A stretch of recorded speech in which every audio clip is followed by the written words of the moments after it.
She looks pregnant. She dang sure looks like she's holding. Above her stomach. Uh-huh. 3 of them total. The bucks to the left in the oaks.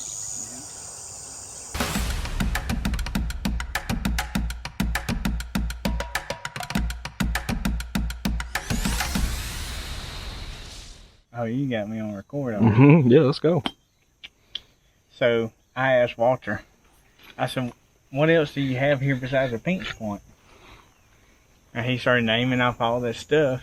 But the one thing I didn't hear him say until after I mentioned it was diversity. You got a big cut back here behind us that's super thick. You got this swamp, and you see that there is just like crazy thick. You got a live oak flat.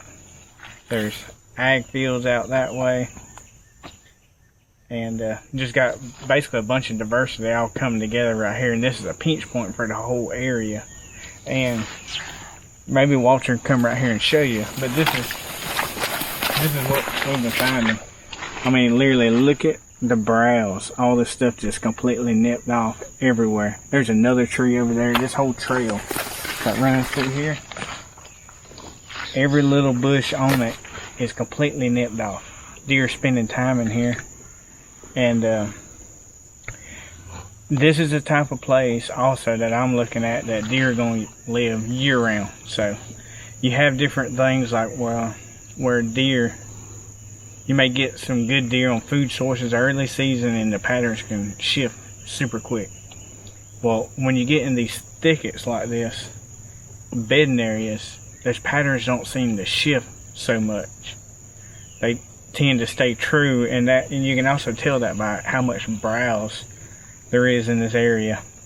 And then you had diversity. You have water, all the browse. You got acorns, food sources, cutovers, swamps. I mean, it's all right here. So I'm predicting this to be a spot that deer are going to be consistent in year round. So let's break this down. This spot is maybe an acre. Yeah, maybe. Maybe an acre, surrounded by 100 acres of just continuously changing. Yeah, changing habitats. Yeah. Like, you literally go 30 yards this way, you got a big cut. You go 20 yards this way, you got a giant swamp. You go 30 yards that way, you got a live oak hammock. You go 150, 200 yards another way, you got ag field. Food source. So we snagged a tree right back over here.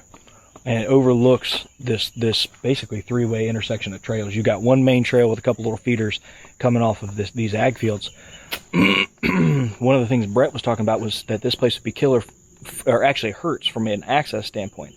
But he mentioned a killing wind, and what he was talking about was the access actually lines up great with a wind that blows directly over the trails, and those bucks are going to be using this trail thinking that they have the wind to their favor. Now, the onus is going to be on me because I got to catch them before they catch my wind.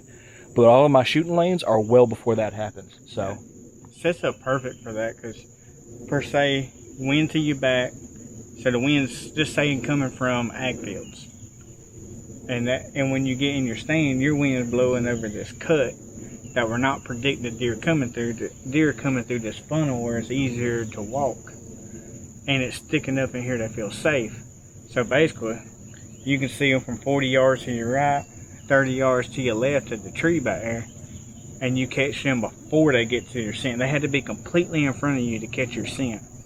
So they're going to be quartering into the wind heading towards ag fields possibly, or acorns, quartering into the wind, and then here you are in the center. Your wind like this, and they're coming like this, and your wind's like blowing straight ahead.